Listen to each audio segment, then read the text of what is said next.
Assalamu alaykum. Kitap o'qish munbiri avlodlar torbetiga xush keldingiz. Mening ismim Nuriya Rahmat. Bugun men Janbadagi Org'i daryosi bo'yida. Tunugun ham kechech xeyli qattiq yomg'ir yoqqan, shunga daryo suvi boshqacha ulug'. Xush. Hozir Gulchehra Cho'ng Alam Azizning 40 kecha nomli kitobini davomlashtirib o'qib beraman. Bugun o'qib beradigan bo'limning temasi Ömür Deryası. Ömür Deryası. Ötmüşni sözleme azizim bana. İşkim var muşudem bir piyalı çay. Hatirem betide nur bulup çaknar. Mukaddes ruhlar ve mukaddes can. 2008 anam haj qilish uchun haj umriki tarkibida Makkaga bordi. Rasmiyatlar bitganda vizaga qarab yig'lab ketdi. Biz bu yig'ini anamni xo'shal bo'lib yig'layotdi deb bilibdi. Anam keyin ko'z yoshini surtib turib, rahmatlik ota-onam mushundaq baxtga erisholmay o'lib ketgan edi. Hozir bo'lgan bo'lsa, ilib bormasmidim dedi. Rahmetli dadamның haj armidi amalga oshmay ketib qoldi. Dadam ziq kesili bilan 15 yil elishdi. Ko'p harakat qilsa, hozirab nafsi yetishmay qoladi. Shunga bu muqaddas va jafoliq safarga berish imkoniyatidan mahrum qolgan. Dadamni qoldirib, onamni yo'lga salayli desak, onam dadamning ko'nglini oyab, kelar yil yaxshi bo'lib qolar deb dadamning ko'ziga qarab, yerim asrlik hamrohini yolg'iz tashlab ketishga ko'ngli o'namadi. Bu rahmatli onamning er rozi, xudo rozi deb erni ulug'lagan fazilati bo'lsa kerak.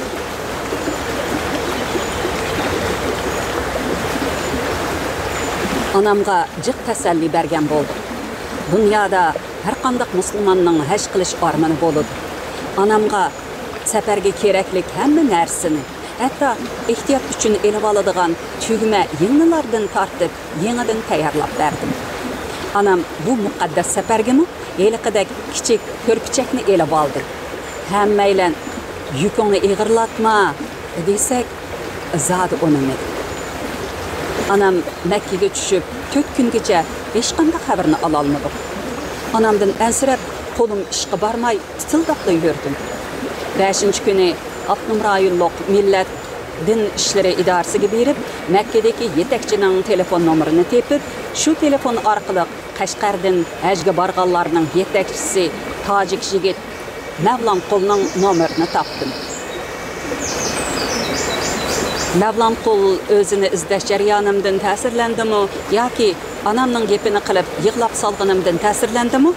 5 minutdan keyin qayta telefon qilishimni, onamni yotqidan chaqirib chiqadiganligini aytdi. Soatga qarab 7 minut bo'lganda nomerni titrab turib qayta bosdim. Oh xudo, onamning ovozi. Ana deganimcha yig'lab ketdim. Onammi yig'ladi. Onam bu telefon nomerini topganimdan hayron qoldi. Keyin bizni bek yaxshi o'rinlashtiribdi. Butkul faoliyat ratlik, doktor, sestralarmi bek yaxshi deb haj o'miki tashkillovchilarni og'ziga tegmay maqtab ketdi. Shunda qilib 2 kunda bir degudak odam bilan telefonda ko'rishib turdim. Ko'ngil Mavlonqul hoji odamni uchirib qolsa, mening nomerimni sayirib berdi. Men darhol telefon qaytaratdim.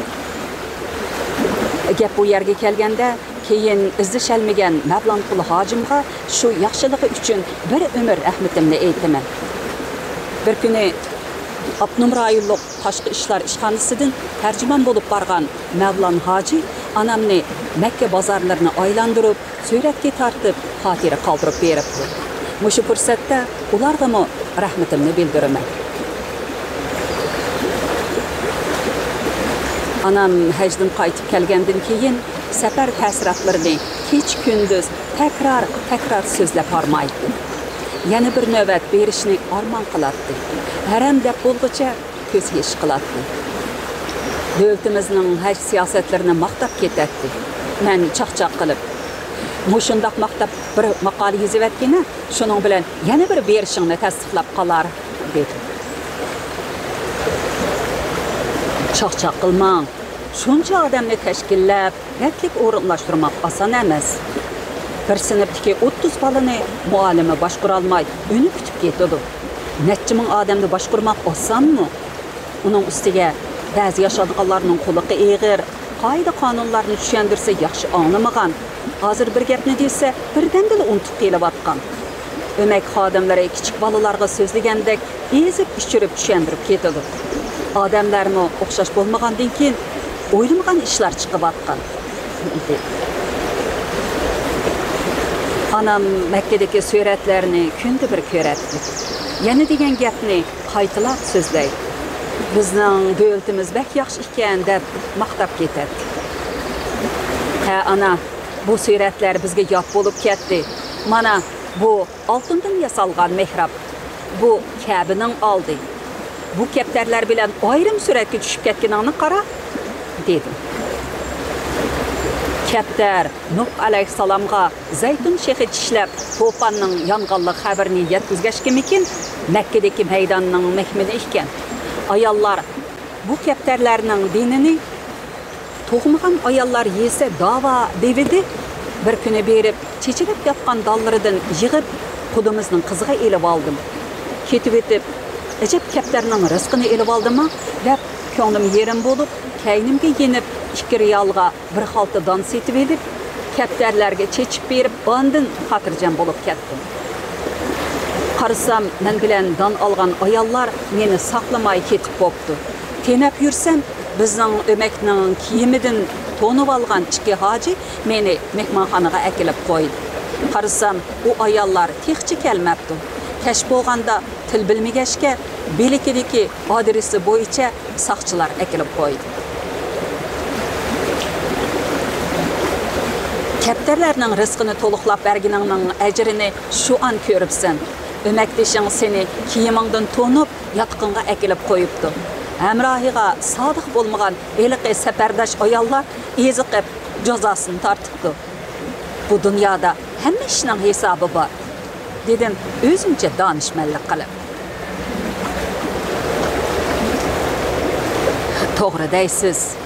Qilgan ishingizla emas, ko'ngilda o'ylaganingni hisobini beradi kishi. Niyeting, yo'ldishing deydi emasmi?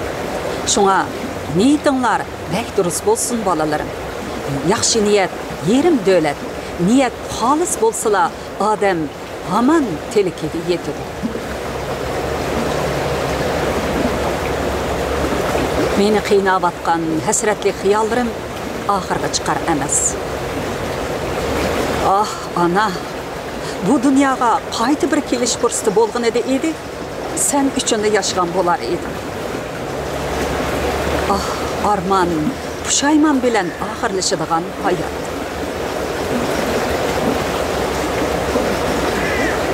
Anamning Makkada tushgan suratlariga qarab, yana xiyolga ketdim. Rahmatlik anam doim yaxshilik qilish kerak, yaxshi amallar umrni uzartadi deydi. Hamma odamga yaxshilik qilsamla deydi. Dasxandagi non uvoqlarini oltin tergandek terib, deraza sirtiga qo'yib qo'yadi. Degandek ushqashlar kelib yeydi. Anam Makkada anglagan rost bo'lgan voqealarni menga so'zlab bergan edi. Mana endi qalbimda takrorlamoqdim. Makkada birla qiz bo'viqi bor bir ayol rak kasaliga giriftor bo'lib kelib, Amerikaga berib operatsiya qildirib ketdi. Doktorlar ayolga eng ko'p bo'lgandimi 1 yil umr ko'ra oladiganligini aytdi. Ayol bo'viqiga qarab yig'laydi ekan. Uningga chidamaydi ekan. Uning uyida Malayziyalik bir xizmatkor ayol bor ekan. Har kuni bu ayol tozalik uyiga kirib, uzoqda chiqadi ekan. Xo'jayin ayol xizmatkorning bu ishiga hayron bo'ldi. Inchga kuzatib, tozalik uyida uzoq turgandan boshqa hech qanday benormal ishlarni sezmadi. Zaharlik chekimlik chekamdikin deb gumon qilib, doktorxonaga olib tekshirtirib beqibdi. hech qanday sabab topolmay, oxiri ayoldan tozalik uyida nima ish qiladiganligini so'rabdi. Malaysiyalik ayol yig'lab turib mundaq debdi: "Meningmi sizdek bir qiz bo'lgan, yana 2 o'g'lim bor. Texi bir oyliqmi bo'lmagan qizimni onamga qo'yib, pul topqilay bu davlatga keldim. Biz bek namrat, erim kesel. Bu uyda siz menga ko'p qamqorlik qilyapsiz. Sizga ko'p rahmat. Onamni o'z ichiga olgan bir oila kishilari siz bergan pul bilan jon beqiyotdi. Bu uyda ishib qolgan tamoqlarga qarab, uyimdagilarni o'ylab yig'lab ketaman. Biz bundaq tamoqlarni hargizmi ko'ra olmaymiz. Bu uyda ozuqlanishim yaxshi bo'lg'ash, sutimmi tarqamayotdi. Uning ustiga qizingizni har bir ko'rsam, hatto yig'isini anglasammi, ona sutiga talmirgan bechora qizimning o'ldirilib turgan holatda ko'z oldimga kelib, ustim eqib ketdi. Tozalik uyiga ko'p kirishim dal mushu sababdir. Bechora bolamning halol rizqi bo'lgan ustimni amalsiz seg'ib etaman.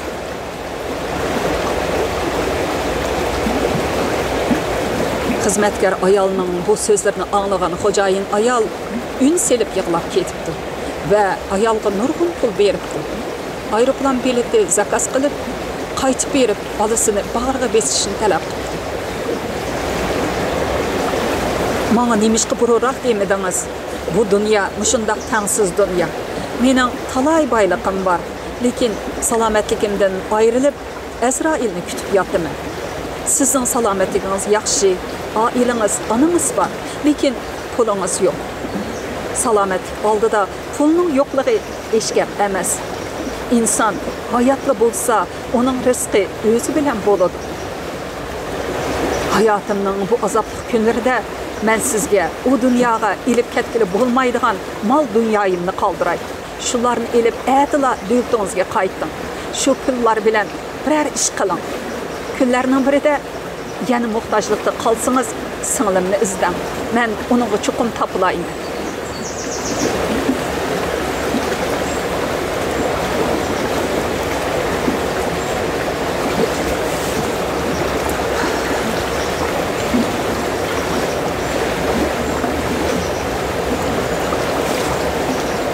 Shunda qilib, xo'jayin ayol u ayolni nurg'un pul bilan Malaysiyaga uztib qo'yibdi. 2 oydan keyin xo'jayin ayolning ishtihasi ichilib, kundan kunga mag'durlanib, kesilida yaxshilanish bo'ldi. Doktorlar tekshirib, burunqi diagnozdan gumonlanibdi. Ayolda hech qanday rak hujayralari bayqalmabdi. Bu ish hammalarni hayron qoldiribdi. Amerikadagi doktorlarmi sababini bilolmabdi. Medisinada mo'jizlar ko'rilib turadi. Bu mu balkim bir mo'jizadir deb xulosa chiqaribdi. Lekin ayol mundaq debdi: "Mening saqayib qilishim hargizmi sababsiz emas. Men bu dunyoga endi ko'z ichib, dunyoning tangsizligidan ingrab yotgan bir boboqqa onasining ko'ksini, ona sutini, ona bag'rini yetkazib berdim. Faqat shuni qila oldim. Shu boboqning onasining quchqida tatliq bir kulishi menga otlab million dollarga setib oladigan dorini, kesilimning davosini berdi. Shu boboq menga hayotlikning qimmatini to'nitdi. Endi men hashamatlik da'chilardimi turmayman. Oltin brilliantlarni taqmayman. Shu boboqdek yordamga muhtoj talay boboqqa yordam qilib yashayman."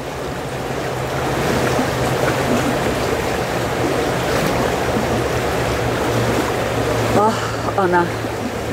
Yerdeki dasilib ketayotgan shu kichikkina cho'milining o'visi, cho'mililar to'pi, jupti ham bolalari bor ekan. Uning yashashga, turmushga, oilaga mas'uliyati shunchalik kuchlikanki, ana bir to'p cho'mili hamkorlashib, o'zidan necha hassa cho'ng harini o'visiga to'shimoqda. Bu hikmatlik dunyoni, oyog'imiz ostidagi cho'mililar dunyosini tushunishga qiziqmagandek tushunmaydi ekanmiz. Dünyanın faqat muhabbet deb nola qiladiganligini anglamaydi ekanmiz. Bir-birimizga mehr muhabbet ato qilishga shunchalik qiziq ekanmiz. Ah ana, ish, xizmat, turmush halakchiligida bu so'zlaringni hozirgidek vaqt chiqarib, chin ma'nosida tahlil qilib boqmagan ekan. Tegi yo'q xiyollar qo'ynidimi? Tegi yo'q xiyollar qo'ynidimi? Lekin har bir so'zingning teran ma'nosida aql bilan o'ylab o'tiribdim.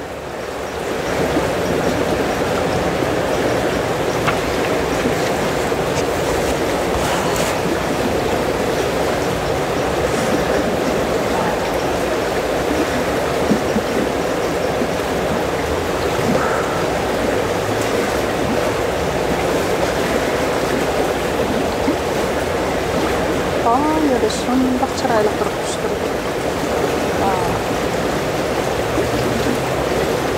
Küçük yapmışsın.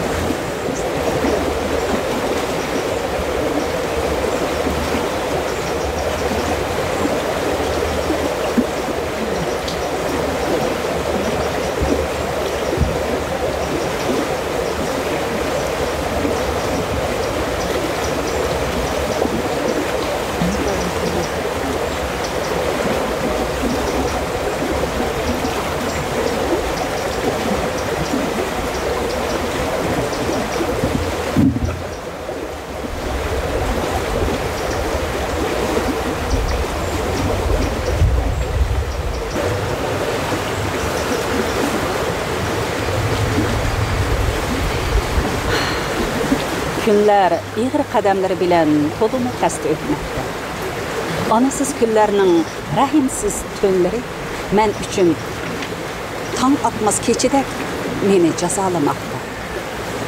Bulut keynegi yoşurulgan ayga qarab nalı kılmakta. Ay tolun ay, sen mi bulut keynegi ötüp aldın go? Kene anamdek illik çırayını bana bir körsetken. Sen anam bilen ötküzgen talay keçinin guvahçısı idin bu. İşini men, sen haman çıksın. Lekin anam hayt kelmey. Anamның men bilişke ülgürmegen yani qandaq armanları bolğıydı degen sual içinde neç gün uxlamadı. Bir günü yakın bir dostunu elip tuproq beşiğe çıktım.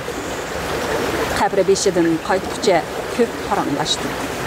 Anamның balılığı, yaşlığı, ta ki hayatının ahırıgacha belle dostlaşıp, sırgışıp ötken bu dostumu, bu tuyuqsız yo'qotishdan heligacha o'ziga kelanmay o'tirdi. İkimiz bir-birimizga qarsaqli yig'laydik. Tasalli berishib. Onam bilan bek muңdishatdinglar. Sizlarga nimalarni ko'p aytdi, dedim ko'z yoshlarimni surtib. Onalari mendan jonli, mendan chaqqan edi. O'zini bek asraydi, o'zini kutishni bilatdi. Hayatni qizg'in so'yatdi.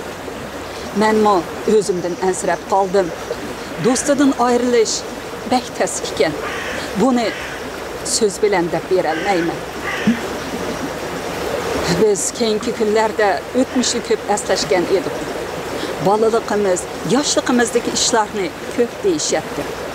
Saboqdoshlarimizning, do'stlarimizning, ko'rgan, bilganlarning beshidan o'tkazganini, kashmishlarini deyishib, hayotga o'zimizning bahosini berishyapti.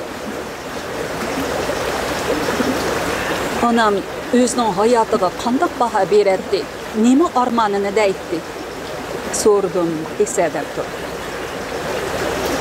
Rahmetlik analari bek aqlliq ayol edi. Hayotni, go'zallikni, do'stlikni, muhabbatni bekmi tushunadi ham qadrlaydi.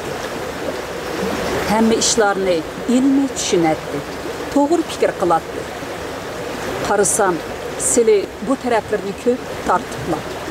Maktabda o'qiydigan vaqtimizda Toshkent nashridagi kitoblarni o'qish moda bo'lib ketgan. Birsimiz o'qib bo'lsak, birsimizga oriyat berib o'qiydi. Hammamizning ruscha ismlarimiz bor edi. Misha, Natasha, Rita degandek ismlar bilan xat yozishib, bir-birimizga avatdik. Xatda kitobdagi bayonlarga o'xshash dushman bizni ko'zlayotdi, diqqat, bahor keldi, qorlig'ashlar bizni kuylab soyrishyotdi degandek obrazliq so'zlarni ishlatdi. Slavyanchami o'rgangan edi. Onalari hammamizdan burun to'y qilib ketgan. Onamni kichiklik turmushlik qilib etibdi ekan. Shunga doim yoshligimni, iqtidorimni turmushga tegishganman. Oila uchun hammani qurbon qilganman deydi. Bundaq chaqda tasalli berib, turmushmi, mushu qurbonliqing uchun bizdek 5% ni mukofot qilib berdi. Bumi Xudoyimning sovg'ati ana. Bolalaring, nevarlaring atrofingda parvona, Karolindek yashaysan. Buningdan ortiq davlat bo'lamdi deb qo'yadi. Rost deydilar. Gülayim hacım burun turmushlik bo'lg'ini bilan bolalarni yaxshi tarbiyaladi. Bir ayol uchun 5 bolani qatorga qo'shishmi o'xshashli cho'ng to'kpa. Sizlarmi onanglarni hash qildirdinglar. Do'stimiz bolalarning royitini hammamiz havas qiluvdak ko'rdik. Bu so'zlarni anglab yig'lab ketdim. Yig'lamasizlar, onalari sizlardan bek rozi edi. Armini yürükiga patmagan qizim deb ketdi silini. Ko'ngillarini bek tushunatdi. Siliga bek havaslanatdi. Ko'ngil qiz bo'ldi. Hamma odamga yaxshilik qilamanli deydi. Yurikini yerib berishga tayyor turadi. Lekin yaxshilik qilgan odamlaridan yomonlik yenib yuradi. Alloh ajrni berar deb duo qilaman deydi. Anam bek sezgür, çeçen ayal edi. Bir işlerini şunca yuşursammı, ko'ngli yerim bo'lmasin deb çandırmaslıqı tirishsammı bilib qalat. Chiroyimdan, hatto tiniqlarimdanmi nimaga bearam bo'lib atqanligimni chag'ilib oladi. Telefonda so'zlashganda talaffuzimdan kayfiyatimni bilib bo'ladi.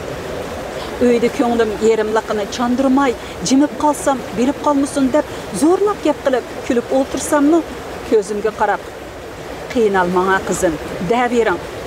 Nimaga ishingizni siqsiz, og'rib qolasiz, ko'zingizni bilaman. Ko'zingiz siringizni oshkorlab qo'ydi, deydi. Bo'lgan ishlarni so'zlab beratdim. Bo'pti, siz az ziyon taqqanmi? Bo'pti, o'tib ketdi. Bir savaq setib oldim deb biling. Ularmi qilmishining javobini ko'rdi, deydi.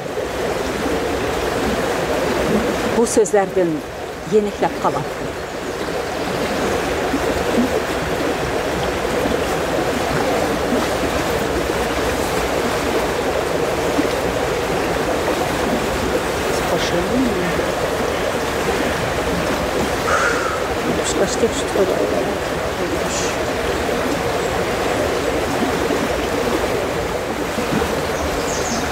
Onalari ko'p kitob ko'rgashgimi yoki beshidan issiq sovuq o'tkashgimi hamma ishqa nihoyatda to'g'ri baho beradi. Bultur Urumchiga berib, uyinglarda bir oy turdim. Shu jarayonda onalariga hamma kashmishlarimni so'zlab berdim. Aslida men qayraganda turmushimda yuz bergan ko'ngilsizliklardan ranjib, onalarining qishig'i ketgan edi. Telefonda desam, kelgin, birer oy turib ketgin, yeniklab qolarsan, deb taklif qilgan edi. Bu ko'ngilsizliklarni bilmaydi ekanman-ku. Qayraganda uydan yomonlab chiqdim deyishmi, oson emas ekan bolam. Men onamning bu do'stiga unsiz qarab ketdim. Haqiqatanmi o'z turmushi haqidagi gaplarni o'zi xohlab deb bergisi kelmasa, so'rash bekmi qolaysiz. Shunga nima gap chiqarkin? Qisqasi, onam bu to'g'risida nima degan bo'lg'aydi deb uning turmushiga emas, onamning so'zlariga qiziqdim. Onalari ikkimiz kech kunduz uxlamay, bolalik, yoshlik chaqlarimizni eslashdik. Men beşimden ötken hamma ishni so'zlab berdim. Analarının xulası sözü nima bo'ldi demamla. Anamның do'sti ko'z yoshlarini surtkash, yuzini to'sib, dard hasratini ichiga patura olmagandek öksüp yig'lab ketdi. Sharbat ko'l bo'yidagi so'gatlikda o'tirib, mo'nshivatadi. Bu qarliq kiyim, oq yog'liqlar bilan biror tamoqxona yoki choyxonaga kirib paranglashish asla mumkin emas. Şuna bu xali hem salqin, pinhan o'rin bizga bekmi yoqqan edi.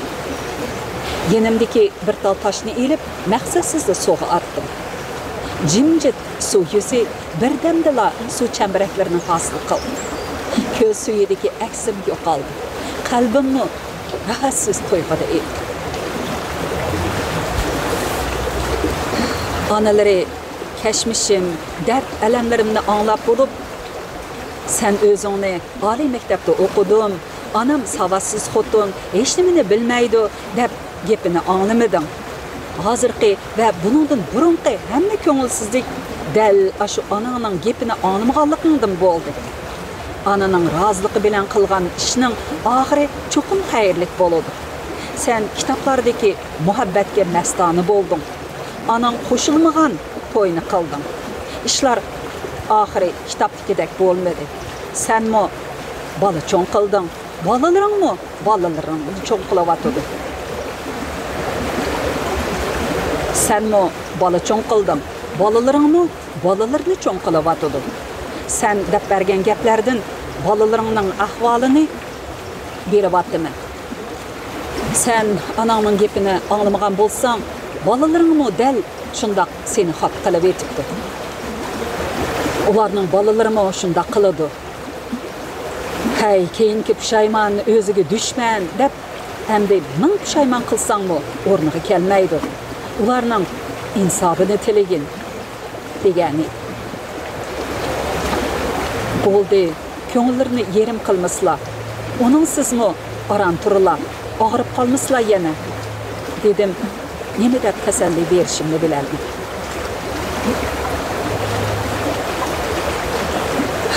Bugun ichim to'shib qoldimi yoki ko'l bo'yida mo'nishib o'tirib, qo'ni dardlarim qo'zg'ilib qoldimi, sizlarga so'zlab bergim kelyapti.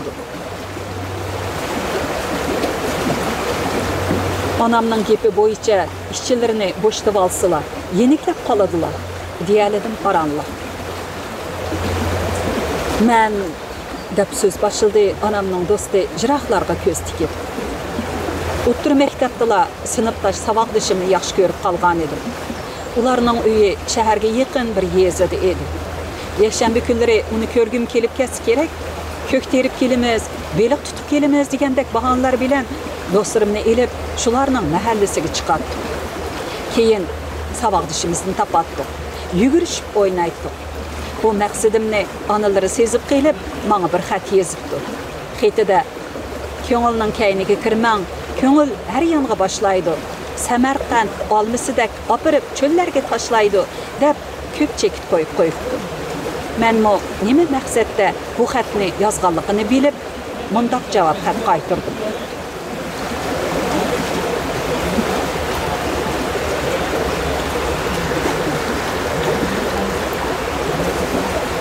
Adamdaki.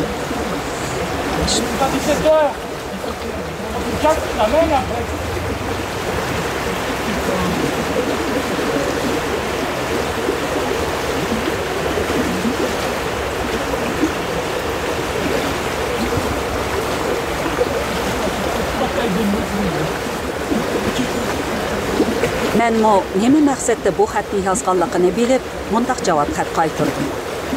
Muhabbat tinchimas yolqin. Muhabbat yelinjab turgan cho'g'. Muhabbat itoat qildirg'uchi. Onalari buningga javob yozibdi. Muhabbat ig'ir sinoq. Muhabbat qalblarni tutashtirg'uchi rishta. Lekin muhabbat yanada shirin azob, ishonchsiz mahbus, muddatsiz jazo. Pah, nima degan obrazliq so'zlar. Kitob o'qiganning foydasi-da bu shu. to'xtasizlar yezib olay dedim hayajonlanib. Bizmi bu so'zlarni yezib olgan edik. Boshqa do'stlarimizmi xatni davomlashtirib yozishgan edi. Mazmuni asrda bormi deb bersizlar yezib olay. Ha, xeyli ko'p qismi esimda. Muhabbat ruhdagi seg'inish. Muhabbat inson qalbini shodlantiruvchi yaqinlik kuy. Muhabbat uzilmas yaqin. Muhabbat intilish, ishonch. Muhabbat jiroq nishondagi nurliq mashhad. Uni yaxshi ko'rib qolganimni hammaylar bilib ketdi. Muhabbatni uyg'otdi deb umi keyincha men yaxshi ko'rib qoldim. Oliy maktabga birga bordik. Qaytib kelib to'y qilishimizga ikkimizning oilasidagilar qo'shilmadi. Nemishga qo'shilmadi? Ular o'zbek edi. Cho'qim o'zbekdan qiz elib beramiz deb qo'namadi. Shundaqdimi ikkimiz chin turib to'yni qildik. Anam elib bermayman degan uyga ketib borsan, qadring bo'larmi? Hozir yangi yaxshilikda bilinmagan bilan aman bir kuni bilinadi. Sen xapliq tarsang biz qandoq chidaymiz deb demagan so'zi, qilmagan nasihat qolmadi. Hech nima qo'liqimga kirmadi. Ko'nalar qiz bolaning erga taktis kelsa, ko'ziga hech nima ko'rinmaydi deydi ekan. Shu chaqlarda rostdanla ko'zim qorong'u edi. Rahmatli onam onalarni chaqirib, yig'lab turib, bu to'yni qilsam, aman pushaymon qiladiganligimni, bu yo'ldan yenishimni, do'sti bo'lgandan keyin menga nasihat qilishini o'tinib. Analarining so'zlarimi, nasihatlarimi qo'liqimga kirmadi. Keyin onam rahmatli degandek ig'ir kunlarni ko'rdim. Bu to'yni o'zim orzu qilib qilgan. Bu uyga o'zim orzu qilib kirgankanman. Hammaga chidishim kerak deb qancha xorlansammi, lebimni tishlab turib, hammaga chidab, yaxshiliqim bilan aman ta'sirlantiraman deb o'yladim. Muhabbat uchun deb to'lagan badilim bu oila oldida tilimni to'limi qisqa qildi. Kashleri unsiz yig'lab, erimning ozroq bo'lsa-mu tasalli berishini umid qilardim. Lekin u beshini ichiga tiqib elib, undamaydi. Ko'nglimda uningga nima chora? U yoqqa qarshi onasi, bu yoqqa qarshi men. To'la yig'lab, uni tanqislikda qo'ymay deb dardlarimda so'zlamasli bo'ldim. Odam yo'q yerda yig'lab, o'zimga o'zim tasalli berib yurdim. Bu dardlarni onamga deydigan yo'lim yo'q edi. Qaysi yuzim bilan deyman? Lekin ona degan hammani sezib turadi ekan. Qosh qapoqlarimdagi ko'kni ko'rib, meni bag'riga besib yig'lab ketadi. Chidig'in bolam, do'qolsiz turmush bo'lmaydi. Turmush deganning ochiq chuchugi bo'ladi. Mehring bilan, yaxshiliqing bilan qalbingni ifodala. Yurak degan tosh emas, go'sh. Aman bir kuni eriydi. Qaynonangning xizmatini obdan qil, oldidan to'g'ri o'tma. Erining ko'nglini olaman desang, tuqqanlari bilan yaxshi o't. Egisini seg'insang, ishtiga so'ngak tashla degan gap bor. Bir bolalik bo'lsanglar, hamma ko'ngilsizlik unutilib ketadi, dedi. Onamning do'sti yig'lab ketdi. Uni quchoqlab oldim. Ko'z chanoqlarimdagi araqli turgan yosh quyilishga boshladi. Ikkilamiz yig'layotimiz. Ko'zimizdan eqiyotgani hasratlik yosh, lekin u kechmishi uchun yig'layotdi. Men bo'lsam, xuddi onamni quchoqlagandek, oxirgi qitim aerodromda yenishlab quchoqlagan ashu ko'rinish ko'z oldimga kelib, onam uchun yig'layotgan. Ta'limimizga ko'l bo'yida birmi odam yo'q. Mushu yerda, mushu tinchlikda necha kun jimjit o'tirg'im kelmoqda. O'zimning xiyoli bilan jimib ketibdiman. Onamning do'sti bir pas sukutdan keyin so'zni davomlashtirdi.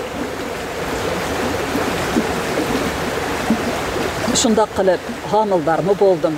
Sezikimning qattiqligini azdab, u uydagi ig'ir yenik ishlardan degidek aramliq bo'lmaydi. Dam elishim yaxshi bo'lmag'achqa bo'yimdan ajrab ketdi. Keyin yana homildar boldum. Bu qitimqisini qaynonam majburiy oldirib etdi. U ko'ngilsiz ishlarni faqat og'zimga olgan yo'q. Menga qilmagan tuhmatlari qolmadi.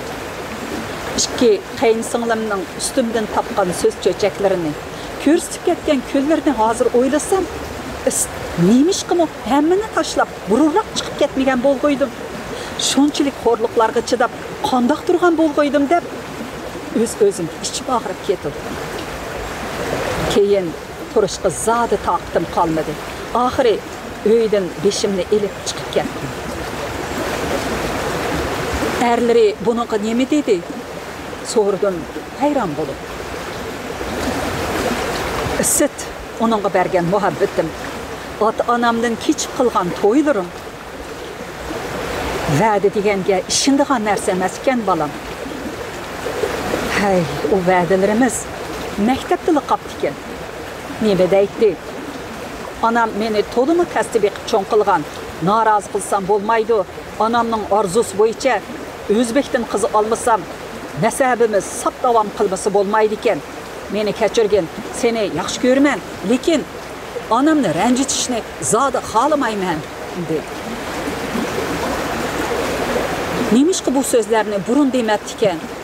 Bir qizning umrlik baxtini qozon qilib bo'lib deydigan gapmi bu? Nima degan mas'uliyatsizlik? Turmushqa shundoq muomala qilgan bormi? Keyin ajrashib ketdinglarmi? Ha, ajrashib ketdim. Uning bilan to'y qilgan chaqlarimda kundalik xotir yozatdim. Bir kuni bu xotiramni ishxonada yangidan xizmatga chiqqan bir xizmatdoshim ko'rib kelib o'qibdi. Shuncha xo'rliq ichida qilgan fidokorliklarim, turmush uchun, muhabbat uchun to'lagan hisobsiz badilim, yurak sirlarim bu yigitga bak ta'sir qildi.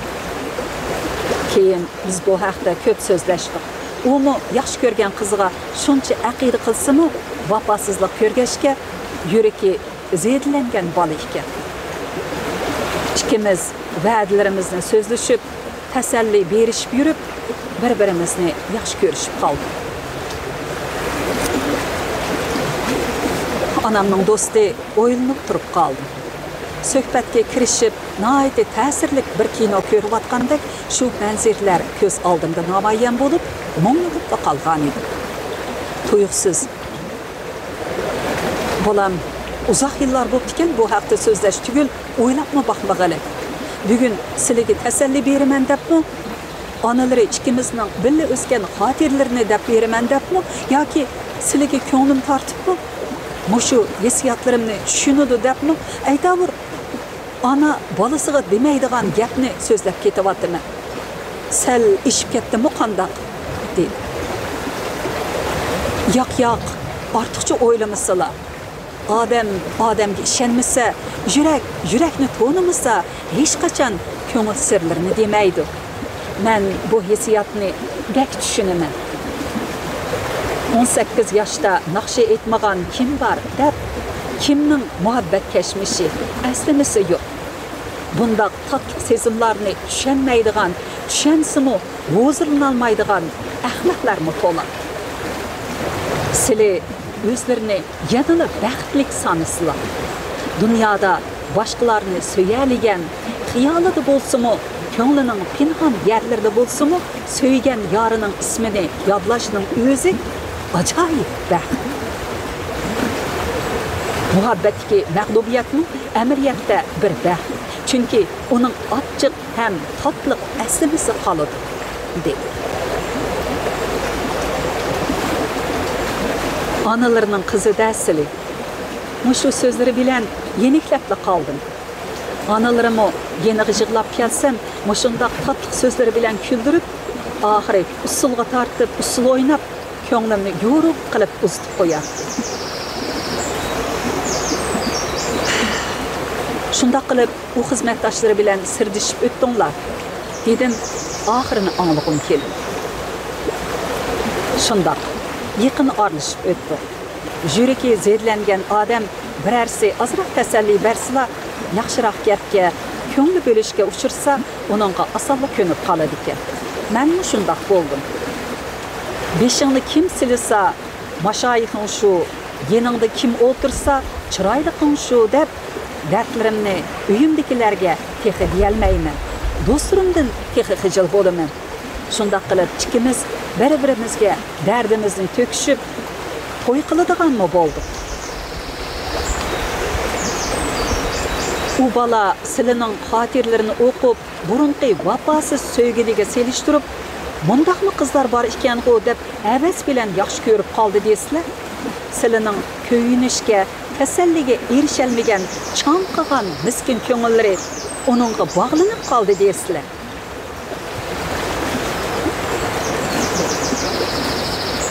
Dal shundoq bo'ldi balam. Umu adabiyotni o'qigan bola edi. İkimizning qiziqishi o'xshash, havasimiz o'xshash edi. Rus shoirlarining she'rlarini bir-birimizga ko'chirishib sovg'a qiladi. Lekin u mendan 6 yosh kichik. Uning ustiga to'y qilmagan yigit edi.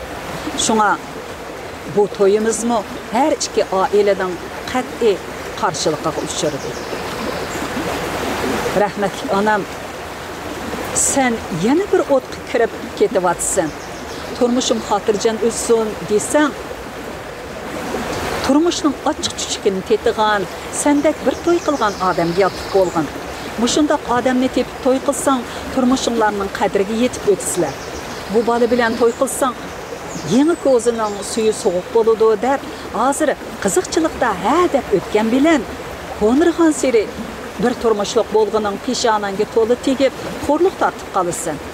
O çağda ajrashib ketay desang, nomus qilishsan, chidab o'tay desang, dard ustiga dard qo'shilib, yurak kesli bo'lib, ajalingdan burun o'lib ketsan degan. Onalarim, jinim do'stim, sen yana shu kitobdan chiqolmabsan. Turmushga qaytib kel, bir umr mundaq kitobdek o'tkilib bo'lmaydi. Turmush ayollarga bek rahimsiz. Ayollar oson dardga qiladi. Azaplı çıdaş tez. Sen az dert tatmadın. Kündülük hatirandaki aşu təsirli kurlar bir günlerde sana toxmaq bolup qalamdı. Onu hiç kim bilmeydi. Meningçe bu yoldan qaytqın. Ananın degeni toğra. Yok etin bolsumu? Şu çoğlarının gepini anlığın, dedi. Hey. Ahiri bu toyunu qıldık deysizler. Şundaq. Ata-anamız qo'shilmisimu cho'ng to'y qilmay, odatlikcha to'y qilib, uy tutib oldi. Qaynonam uyimizga kelib, o'g'limni eziqtirgansan deb meni tillab ketdi. Shunda qilsimu yana uyiga berib xizmatini qilatdim. Qo'limni ko'say, chechimni supurga qilib, voy ona deb tursammi, meni yana shundaq yomon ko'ratdi. Anamning nasihati bilan beshimni ichimga tiqib, ana sizlar o'zlari xafa bo'lmaslar, yoshlik qilib sapdiq, umr voyat xizmatlarini qilib o'taman deb beshimni egib yuraverdim. Anam rahmatlik, egilgan bo'yinni qilish kasmaydi, oldidan to'g'ri o'tib salma. Bir o'g'ilni cho'ng qilib, ona bo'lgan odamning o'ziga tushliq armoni bo'ladi. Sana qarab bir to'y qilgan cho'kani elib berdim deb, ko'ngli yerim bo'lib, shunda qiladi, deydi. Bir balamiz ikki bo'ldi. Endi nikohim chingib, yiltizim cho'ng quriladi deb sal xotirjam bo'lgan edim.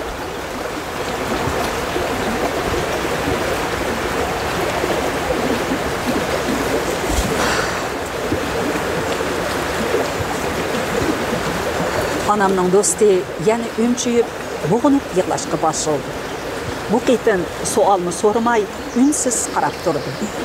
Yig'isini tasta to'xtatib, so'zini davomlashtirdi. Erimning mijozi o'zgarishga boshladi. Kech-kechalab masqirib, meni o'yg'itib, so'roq qilardi. Mening o'tmishim bilan qoladigan bo'lib qoldi. Kashkicha yiliqi xotiramdagi so'zlarni takrorlaydi.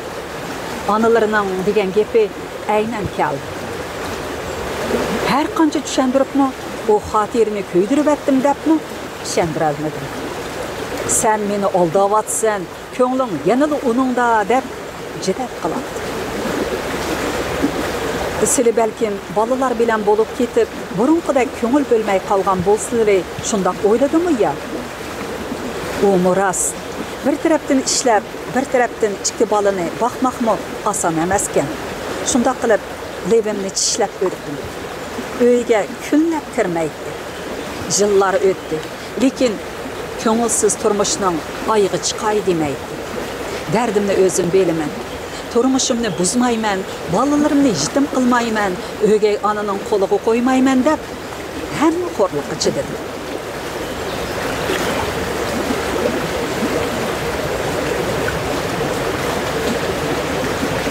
Bizning munosabatimiz yaxshi bo'lmagandan keyin balalarga mo ta'siri bo'ladi ekan.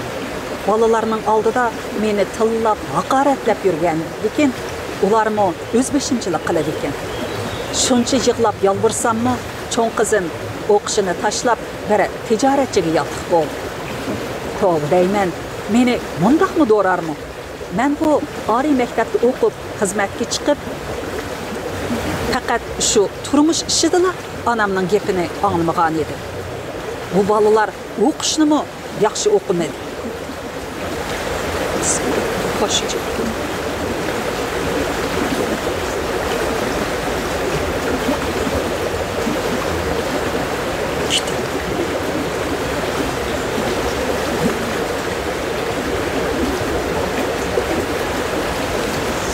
Qo'shchi bo'ldi. Ne kelgandim. Shuncha yig'lab yolg'irsammi, cho'ng qizim o'qishini tashlab bir tijoratchiga yotiq bo'ldi. To'g'ri deyman, meni bundaqmi do'rarmi? Men bu oliy maktabda o'qib, xizmatga chiqib, faqat shu turmush ishidala onamning gapini anglamagan edi. Bu balalar o'qishni yaxshi o'qimadi.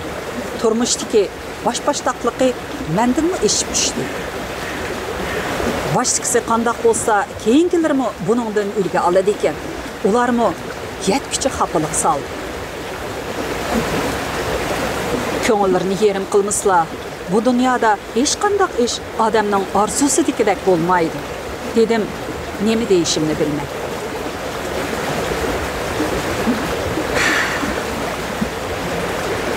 Anammi, dadammi tugab ketdi. Ulardan miras qalgan öynimi setib, mushu öyge xarajat qilib tugatdim. Hamma nimamdan ayrilib, kiradigan öyüm, dardimni aytadigan onammi qolmaganda, bu dard menga qo'shlab keldi. Yoshlikdagi dardni odamning yoshligi ko'tarib ketadi ekan. Bu yoshga kelganda, qutqoldan mag'dur ketganda, turmushning xafaligini ko'tarmak bek tas ekan bola.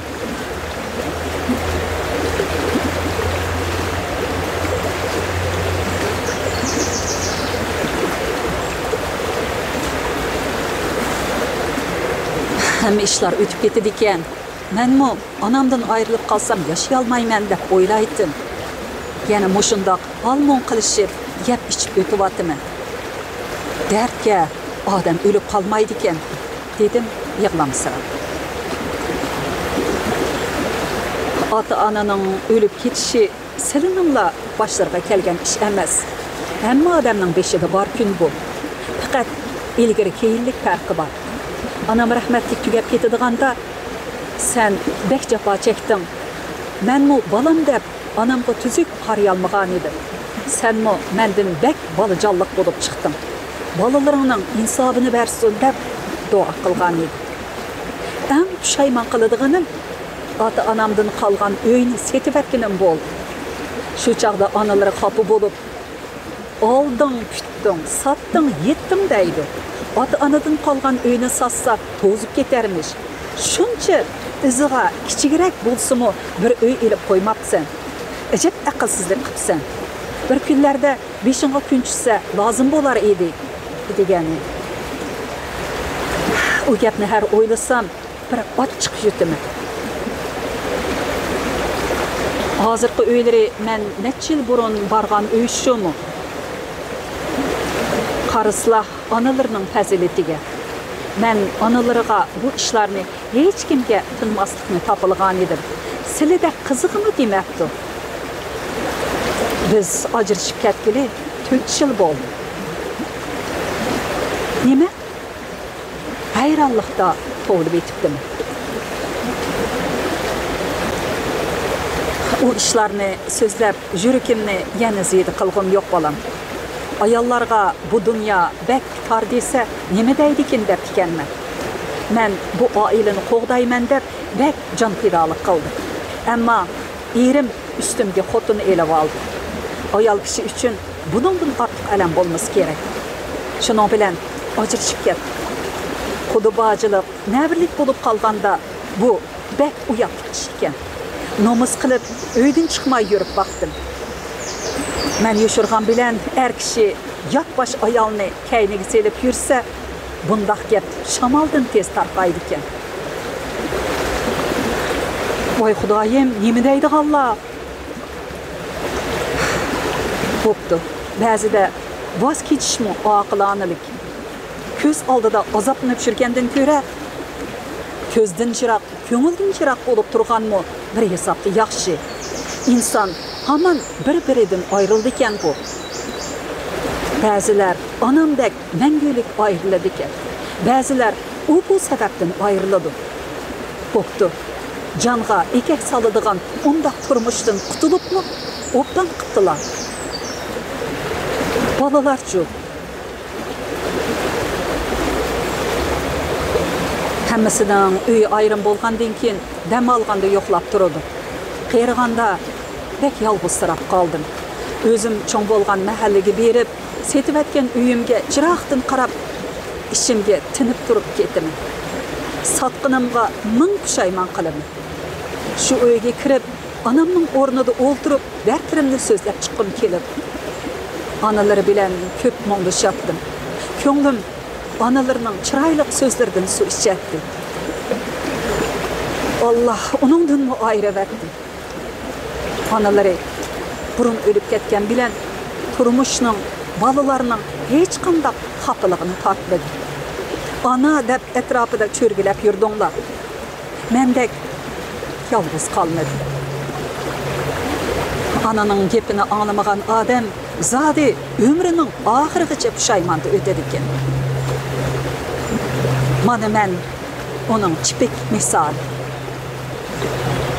Balalarımçu, ulargımı tolu sözlep zade anıtalmadım. Könglimde, hey ma bu ötni cahanni. Aynı yıllarda rahmetlik anam mı mendek açık yutup dikende dep oylayım. Ular mı beşiği kelgende ana ecep gepini anlamap dikenmen degende biz qara yerinin astıda. Bu dünyanın kısmeti şundaq oxşaydı. Her adamның her xil açıq tatlıq keşmişi boladı iken. İnsan xoşal çağlarda xudini yoqtup, bəxtinin qadriga yetmeydi iken. Köngülsüz çağlarda dert elemlerge taqat qılalmay zarlaydı iken. En asan iş haqqı nasihat qilish, en təs iş özü əməl qilish degəndək, mən mo başqalarga təsəlli vergili gepim bolğan bilen özümge kelgende bek aciz ikenmen. Şundaqdı mı silige şundaq degim kelip atıdı. Dert tartısılı mı yanına günün seyriqini körüp atılar. Her qancha faqşısılı mı balalarının jüreki tağdak yölek boluduğan anam var o dep toq turudu. Mana bunun özü bizdek ana mehrige zar qalblar aldıda en çoğ bəxt. Həmmə işinin iki tərəfi var. Nemili bolsun, özləri yaxşı görgən jigitke erişipdilar. Qısqa vaqt bolsunmu, güzel əslimeleri qapdı. Talay kişi bundaq bəxtke məngü erişalmaydı. Bir körüp köyüp gelip, ömrünün ahırgıca visalığı yetiştügün, yani bir qitim görəlməy, ürüp ketkenlerini anlığandı. Bularının aldıda sili qandaq bəxtli, insan degen o qanaatsiz hem çıdamas keledikenmiz. Rastaydılar. Körgününden köp duru, körmegenin, körmegenini körsen ölmegenin dep, hayatlı bolsak, jiq ishni ko'rdi ekanmiz. Shunda qilib, tunji erlarni qayta uchratmadilimi? Tuyuqsiz shu odamning keyingi hayotiga qiziqib qoldimi? Bu hayotda odam nima ishlarni ko'rmaydi deylar bolam. Uningmi gapini qilib beray. Hammamiz bir shaharda bo'lgandan keyin buningdan xabarlarni anglab turadi ekanmiz. U biz ajrashib ketib, bir oy bo'lmay bir o'zbek qizga o'yinlabdi. U ayol shunchalik xafa qildi. Shu chaqda mening qadrimga toza yetib demish. Qilsaqmi, nima qilsaq bizga qopoq ko'tarib qaramaydi. Bu kelin birini desak ikkini deydigan g'ozozu chiqdi deb jurib demish. Lekin ayoli 8 yilgacha tug'may, oningdan ajrashib ketib, keyin yana bir Uyg'ur ayolga o'yinlabdi. Tova, nikoh degan ajab bo'ladi ekan, ha? Bir chaqlarda sen uchun o'liman, o'chiman deb bir uyda yashagan odamlar bir ig'iz so'z bilan yotlashib ketadi ekan. Odamga aldirab ishongili bo'lmaydi ekan jumi. Bu ishlarni anglasa, hammadan ko'zi qo'rqadi ekan odamning. Nimaga ishinib, kimga aqida qilishnimi bilmay qoladi ekan odam, dedi. U ulug' kichik tinivatgandan keyin so'zni davom qildi. Bizmi taqdirimizning bundoq ostin-ustin bo'lib ketishini faqatli o'ylab baxmagan. Tang yashab, tang qirib, bir-birimizni hurmatimiz bilan uzib qo'yimiz deb qilishmagan va'dimiz qolmagan. Keyin hammasi eg'izida qoldi desizlar. Dunyodagi eng ishonchsiz so'z erlarning va'dasi deb kim aytgan bo'lg'aydi? Dedim ochiqimda. Shunda qilib, selini qo'yib etib olgan o'zbek ayoli 8 yilgacha tug'magani uchun unimi qo'yib etib, yana Uyg'ur ayol olibdi deysizlar. To'g'ri deyman, u ayolmi tug'mabdi. Heliqi ikki singlisimi baxtsiz bo'lib, ajrashib ketib, shu cho'ng uyda hammasi birga turibdi. Anasi mushu xafalıqlarga chidamay, mengisiga qon tushib, uzoq yil xolash bo'lib ketib, yaqinda o'lib ketibdi. Analarga bu ishlarni so'zlab bersam, Alloh bergan gunohsiz balangni xorlagan edi, ana mangu bola yuzi ko'rmabdi. İnsanning qo'lidan nima keladi? Bergan narsani qadrlamasa, jazosini tortadigan gap. Uva buzganning uvisi bo'lmas deb, ularning uyi bo'lmabdi. Seni yig'latgani uchun ularni yig'iltadigan odam chiqibdi. Ota-bobolarimizning qush uvisini buzsa, qo'li titraydigan bo'lib qoladi degani amaliyotda uvi yasashning qiyinligini bilgashga deyilgan gap deb taklif qilib bergan.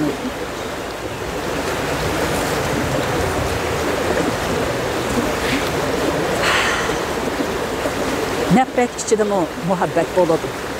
Bugun kaynilariga qarasla shundoq ko'p azoblik kashmishlarning orasida bir go'zal, muhabbatlik yuraklari yana sevgi deb so'qib turmoqda. Chunki inson hayotli bo'ladi ekan, uning yuragi muhabbat deb so'qidi. Bu muhabbat ichida ota-ona, ayollik muhabbatim, farzand muhabbatim, do'stlik muhabbatim, barcha muhabbat o'chmas yoqimdek kuch berib turadi. Qaysi erlarni ko'proq aslaylar?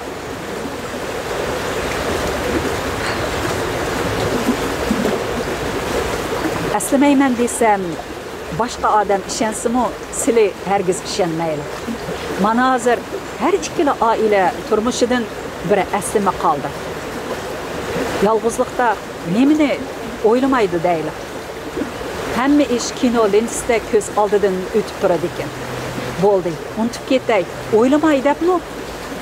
Taksiz, uzilmas xiyollardan o'zimni torta olmayman.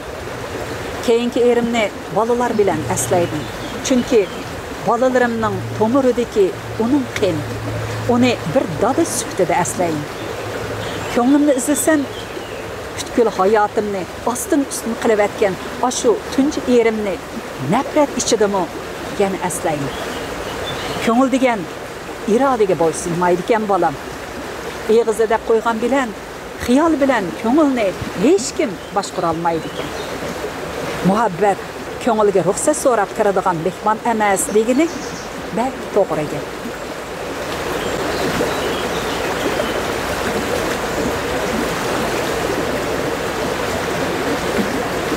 Tenha yürgen aşı kunlarda uçurishib kelishni orzumu qilib baqdimi? İçim titildab, cho'ng bo'lgan mahallam, uyimning atrofiga berib turman dedim-ku. İkimiz tanışgan, daim uçurishadigan bir oq qiyin daraxti bor edi. Shu chaqlarda shu daraxtga ismlarimizni yeniga yurakning shaklidami qo'yib qo'ygan edi. Keyin pat-pat shu daraxtning yeniga berib, sal neridagi oshxonada daraxtga qarab, uzoqdan uzoq o'tirib ketadi. Keyin bu mahallani chaqidi ekan deb anglab, bir narsamni unutib qolgandek shu yerga yugurib beribdim. Berib bo'lib, bu qiliqimga kulgimmi keldi. Hormi keldi. Ko'nglim yerim bo'ldi. Nemishqa bu xotirlar ichidan chiqib ketolmayman. U xotira sababli ozxo'rlik tortdimmi? Nima degan past ko'ngil bu? Yana u daraxtdan nima kutaman deb yig'lab ketdim. Bu-mu ixtiyorim emas edi. Undaq deymizlar, bu-mu bir unutilmas go'zal tuyg'u. Asli meni qadrlashmi? O'zlarini qadrlaganlari. U xotira sababli boshlarga har qancha kulfat tushsa-mu, tunji muhabbatning eng go'zal aslimalari qolganligini unutmaganlari. Nachar kayfiyat salomatliklariga ig'ir ziyon. Bundan ko'ra hayotning go'zal taraflarini o'ylab yashagan hammadan afzal. Rahmat balam, ruhimni besib turgan bir qora toshni elevatdilar. Qo'rsaqlarimi ochdi, bir yerga borayli desam, unumayla. Uningdan bizning uyga borayli. Qolgan gapni shu yerda deyishaydi. Bo'ldi. Mushu yer menga rohat bilinyapti. Yana ozroq o'tirayli. Dedim, ketdim kelmadi.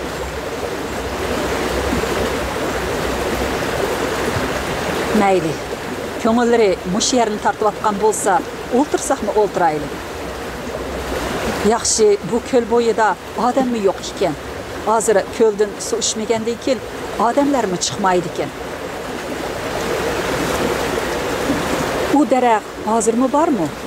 So'rdim, hikoyaning davomiga qiziq. Bu yerni mana chaqidi ekan, ani chaqidi ekan deb yarim yilning oldida yer tevrashga chidamli uy qurilishiga to'g'ri keldi deb kesilatdi. Shu kunlarda kunda degudek bordim. Xuddi shu daraxt kesilib ketsa, butkul xotiram uchib ketadigandek ko'nglim bak yerim bo'ldi. Bir kuni borsam, g'ostayinib olgan bir odam daraxtni quchoqlab yig'lab turibdi. Atrof chiqirayotgan kunlar edi. Yuragim qartdi qilib qoldi. Bundaq ko'rinish kinoda, kitobda bo'ladi deydi, lekin turmushdami bo'ladi ekan. Shunga yozuvchi uni beyitib yozadi ekan. Yurak to'nuydi degan bak to'g'ri gap. Menmi bir besib, ikki besib uning yeniroq bordim. Har qancha o'zimni tutib olay desammi, bir kuch meni uning yeniga so'rab ketib o'tadi.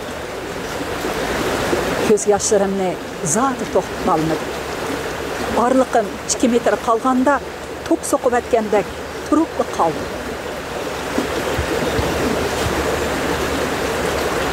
Onamning do'stining ovozi titrab ketib o'tadi.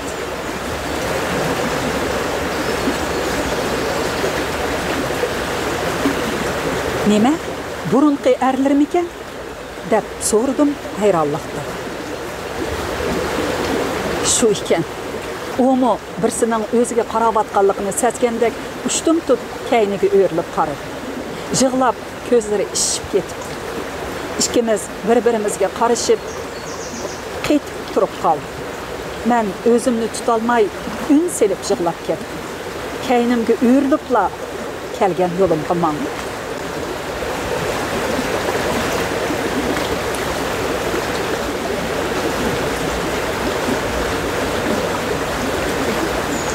Anamning do'stining xuddi yaqin do'stimni bag'rimga bosgandek mahkam besib, uning chochlarini silab, mo'rlarini silab tasalli berdi. Bechora ayol kichik bolalardek bo'zlab yig'laydi. Uning yig'isidan qalbiga to'shib, teshib ketayotgan bir hasratni sezdimki, u azob, u hasrat xuddi dengiz to'lqinlaridek mening azoblarimni qo'shib yutib etayotdi. Yig'lamaslar, qarslar, umu silini unutay olmabdi. Muhabbatni unutish undaq oson emas. Sili uning qalbida yilg'icha yashab etibdilar. Bunu bir baxt. Uni egisi shundoq bir taqdiriy fursat bilan siliga ko'rsatib qo'yibdi. Silining keyinlariga o'rilib ketib qolganlari uningga bergan eng cho'ng vijdon jazosi. Tushansizlar, sili g'alaba qildilar. Bu hayotning ma'nosi hamon shu ayrilish ekan. İnsan bu sebep bilen söygen adamıdan ayrıladı ekan. Uşaq işler sebebinden dostudan mı ayrılıp qaladı ekan. Mendek ölüm arqılıqmı yakın adamıdan ayrılıp qaladı ekan. Hasratda uluq kichik tinibli tugaydi ekanmiz. Lekin chidishimiz kerak ekan. Mana texi helala sili manga tasalli berib atatdilar. Endi men siliga tasalli berib ataman. Göz yaşlarımızdan sürtüşke her zaman kol yağlık eli belişini unutup kalmay yaşasak boludağın hayat iken bu.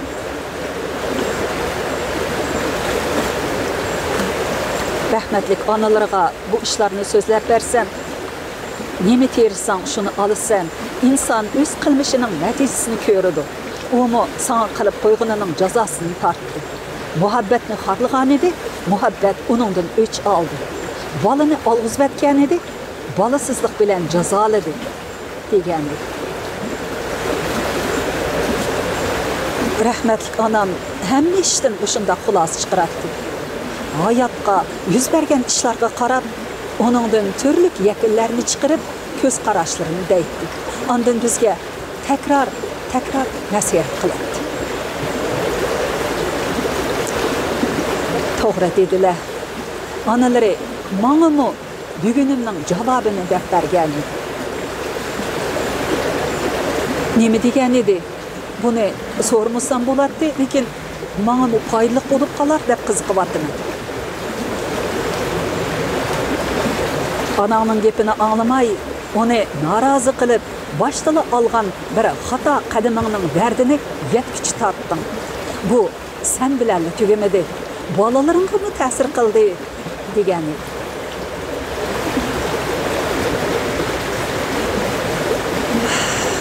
Qaysi bir Türkçe naqshida shundoq bir misrani anglagan edim. Birsiga shundoq bir so'zliginki, ya uni yashat yoki o'ltir, ammo azob ichida qo'yma. Bu dunyoga hammamiz faqat bir qatim kelamiz. Mushu qisqa hayotda boshqalarga muhabbat berib, yaxshilik bilan o'tsak, rohatlik, ma'nut yashagan bo'lamiz. Birsini ranjitgan odam amaliyotda o'zi hammadandek azoblanib o'tadi. Ko'ngilsizlikdan har qancha qochsaqmi, uningdan qutulib ketolmaymiz. Nima uchun? Biz erishishga intilimiz yo'q, ato qilishdan o'zimizni qochiramiz. Bizning beradiganimiz mol dunyo emas, balki vujudimizda Tangri biz bilan tang yaratgan mehr, muhabbatdir. Onu qancha beg'ishlagan sari biz yana onundan cheksiz mehr, muhabbatga erishamiz. Lekin biz buni qila olmaymiz. Hammani o'zimizning orzusiga bo'ysundirish uchun behuda urinamiz. Hayotni o'z manfaatimiz uchun qadam elishga zo'rlaymiz. Lekin bir kunlarda bu yo'lda o'zimizning müdürlük yıkılıp ketadiganligimizni o'ylab qo'ymaymiz. Ma'qul emsa, bugun o'shunchalik o'qiylik. Ömür daryosi degan bu bölümni daryo bo'yida o'ltirib, o'qib berganligimdan to'liq xursandman. Paşlarga biraz yem bo'lgan bo'ldim, lekin hech vaqasi yo'q. Afsus, shavqin ovozlari sal kuchliroq bo'lib qoldi, ammo cho'ng ta'siri bo'lmas degan umiddaman. Ma'qul amsa, kelar qitim ko'rishaylik. Huzuringlarda qaysi kuni Janvada o'tkazilgan xalqaroliq oltin tovoq, ya'ni boldoq yelkanlik kema musobaqasidan qisqa ko'rinishlar. Xayr xo'sh, omon bo'laylik.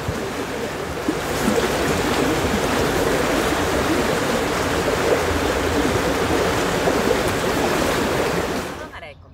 Kitob o'qish munbiri avlodlar torbetiga xush keldingiz. Mening ismim Nuriya Rahman. Bugun Janvada xalqaroliq bir cho'ng faoliyat bo'ladi. U bo'lsa-mu boldoq, ya'ni oltin tovoq yelkanlik kema musobaqasi. Bu musobaqa har yili bir qatim elib berildi. Bu yil 82-chi navbat. Buningda paraxodlar, mana kaydimizga shig'ilib kelayotgan paraxodlar Janvadan ayrilib, ko'lning yana bir chetida Buvg'i degan yerga bordi. Berib kelishi 120 kilometrlar atrofida. Bugun sizlarga mana shu Janvadan ayrilgan vaqtidagi hashamatlik, go'zal, haybatlik manzarlarni sunishni planlab qo'yib Ma'qul amsa, diqqatinglar tövandagi chiroyli ko'rinishlar bo'lsin. Bakım chiroyli kun bo'lyapti bugun onun ustiga.